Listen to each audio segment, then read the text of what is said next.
So the other day I walked into a gas station and I picked up this little white can off the shelf. And if you aren't on social media, these are ZYNs. And this video is basically going to be talking about the $16 billion business behind this company. It's an absolute e-commerce prodigy. People are obsessed with these, like actually obsessed. I have friends that have to have one of these after every single meal. They always have this. You see it on TikTok, you see memes about it. It's in all the group chats. Almost everyone uses these. Now, personally, I don't touch nicotine. I really want to dive into what makes this brand actually go viral, how they succeeded, the behind the scenes of their $16 billion acquisition. And yeah, there's tons we can learn by studying this brand. So yes, ZYN, they took over the nicotine market without using tobacco. They flipped US regulation on its head. They got acquired for $16 billion. And last of all, they became a cultural icon. So let's dive in. The story basically starts in Sweden. There's this company called Swedish Match, and they've essentially been around for forever. They did old school tobacco, matches, snooze, all that stuff. But then basically what they saw was that cigarettes were dying. The whole nicotine industry was sort of being flipped. And they also saw that vaping was pretty controversial. So they essentially noticed a gap before anyone else did. Around 2014, 2015, they launched ZYN in the US. So essentially what it is, it's a tobacco-free nicotine pouch. So there's no smoke, no spit, and there's also no like smell. Essentially, they were trying to solve a problem. And that problem was, how can we deliver nicotine without all the really gross stuff? That's really important because when a brand is born out of frustration, that's often where disruption happens. And yeah, clearly no one had really solved this in the US. So basically Swedish Match, they saw the gap and then they basically went for it. So here is where things get a little bit gutsy. And I love it when companies break the rules, they go risky, because basically higher risk means higher reward. That applies to anything in life. So if you look at ZYN's early days in the US, they were really rough. The product actually looked really weird. Retailers didn't really like it. Consumers were extremely skeptical. And yeah, they were like, nicotine pouches, like what is that? But Swedish Match, they went all in anyways. They basically dropped $100 million into building a US production facility, and that was somewhere in Kentucky. Let me repeat that. They invested $100 million before the product even popped off. So that's basically like launching a startup and then hiring 100 employees before you get your first customer. It's a really, really big risk. And it also was not smooth either, right? There were tons of regulatory issues. There were tons of confused customers, but they wanted to really go all in and they just went for it. Sometimes having this back-end infrastructure is what really sets you up for your breakout moment, even if no one else sees it yet. And that's exactly what happened with ZYN. Let's fast forward to 2019. This is basically when ZYN started catching fire. First with nicotine users looking for an alternative to vaping, then with athletes, then with entrepreneurs, gamers, like Wall Street bros, and then suddenly everyone was ZYNning. They own over 70% of the US nicotine pouch market, and it wasn't even close. So a few years later, by 2022, Philip Morris, you guys probably know them, they come knocking and they acquire Swedish Match, aka ZYN's parent company, for $16 billion. The reason why they went after ZYN wasn't because they are necessarily a better product, but they essentially just owned the entire category. Okay, so real quick, when a brand blows up the way that ZYN did, people love talking about the product and the hype, but no one actually talks about the back end and all the unsexy stuff that actually kept the business alive when demand went crazy. That brings me to email marketing, and specifically Omnisend, who is sponsoring today's video. So I've said this before, but email is still one of the most slept on ways to make money in e-commerce. So if you run any type of e-commerce business and you don't have automation set up, you're basically leaving free money on the table. Now, one thing I love about Omnisend is that you get everything you need, right? You get the ability to do SMS marketing, access to templates that make it easy to create emails, and automations that are only 2% of total email volume and drive around 37% of all sales for brands using them. For example, you can set up an automation to send a personalized email series whenever someone signs up on your site. You set this up once, and then it will quietly work in the background to turn new subscribers into paying customers. That's passive income, baby. Omnisend has a free plan that gives you 500 emails per month, which is fine until your automations start firing and you hit that cap a lot sooner than you think. Their standard plan gives you 6,000 emails, removes the Omnisend branding, and keeps everything running without limits. And then also, if you want to save money, you can use code CharlieChang30 for a discount. Oh, and if you already run emails for a different platform, obviously migrating to a different platform is really daunting. That's where Omnisend's migration offer comes in. If you're paying $250 per month or more on Omnisend, they'll migrate everything for you. Your automations, your forms, templates, all of it. And if you're a smaller account, you still get a one-click migration that carries over all your contacts, tags, and and up to 12 months of email and SMS history, which is huge. So if you want to test it out for free or upgrade to the smarter plan, check out my link below and use code CharlieChang30 for 30% off your first 3 months. Now let's get back to the story. Now here's where it gets even more wild. ZYN didn't just win because of their product. I'm assuming it's a pretty solid product since I have so many friends that love it, but they also won on vibes. The branding, it's super subtle, it's pretty minimalist, very clean, but there's this whole culture around it, and that's essentially why it really took off. TikTok started popping off with ZYN reviews, there were memes about being ZYN'd out, athletes were making videos about it, and there were even fake influencer fights about their favorite flavors. And what happened was basically convenience stores couldn't keep them in stock, they were always out, but there's no perfect story, especially in the world of business, and that's basically when some of the heat came. So critics said that they were marketing to young people, there were lawsuits filed, and yeah, they had to walk a tightrope. They had to grow fast, but not recklessly. But the thing is, when you create a movement, people want to be part of it. And ZYN, they leaned in. They built a lifestyle brand around what used to be a pretty gross habit. So if you guys are building a brand right now, I want you to ask yourself, what culture am I tapping into? If there is culture to be tapped into, you should definitely go for it, because once you get culture right, that's essentially when all your customers are doing the marketing for you, all organic, and basically creates this shockwave, getting your product known by a huge amount of people. So after a certain point, competitors, they started coming in. Big brands like Sesh, Rogue, Velo, they're all trying to get in. And a lot of them are actually taking a lot of market share. Sesh is doing extremely well. They position themselves as a clean, like minimalistic, DTC focused alternative to ZYN, but none of them have actually hit the same way as ZYN. And that's because ZYN did all of this boring stuff first. They built a supply chain, they worked through regulation, they got in the stores, and then they scaled. They have a huge advantage because they were the first people to do it and because they built so much infrastructure. So that to me, you guys really stood out in their story. It's extremely smart. They definitely took a big bet, but it was a very, very calculated bet. So let's talk about some of the other challenges that ZYN had, because any company like this, I think it's very helpful to look at the things that almost broke them. So ZYN definitely had big supply shortages. Even with all that infrastructure, their factories couldn't keep up with the demand. And so they had to scale operations extremely fast.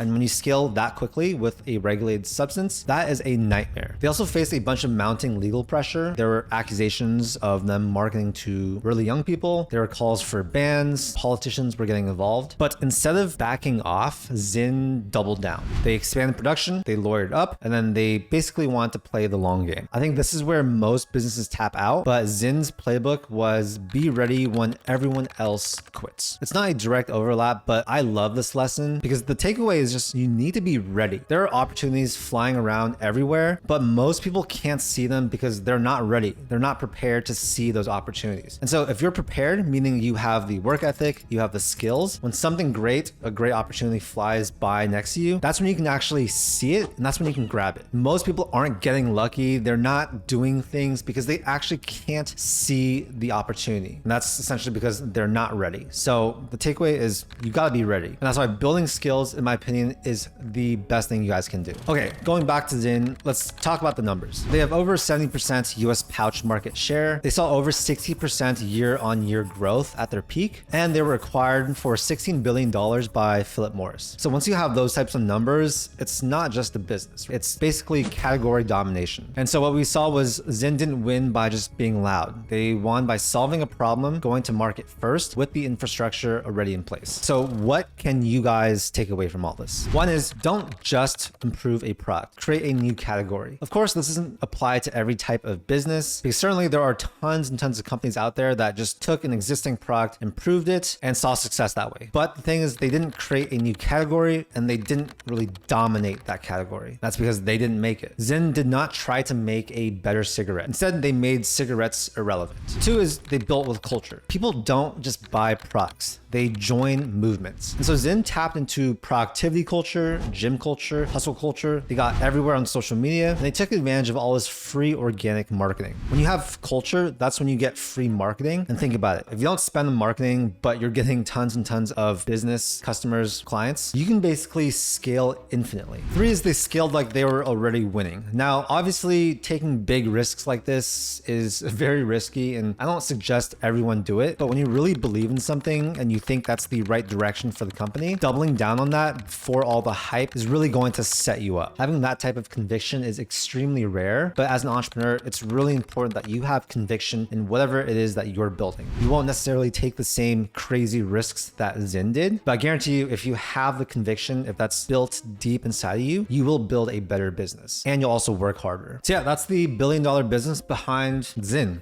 This little white can. I know this video is a little bit different than my usual videos, but I kind of want to break down more of these really cool businesses, go through what I learned from them. Because yeah, there are so many lessons we can learn from all these successful companies, from both their successes and their failures. And if we apply that to our own businesses, then we have a huge advantage. We don't need to spend millions or billions of dollars making those same mistakes. If you guys got any value from this video, make sure to like it, subscribe. This whole channel is dedicated to helping you guys live a financially successful life. To hopefully check out some of my other videos. Thank you so much for your time, and I'll see you in the next video. Peace.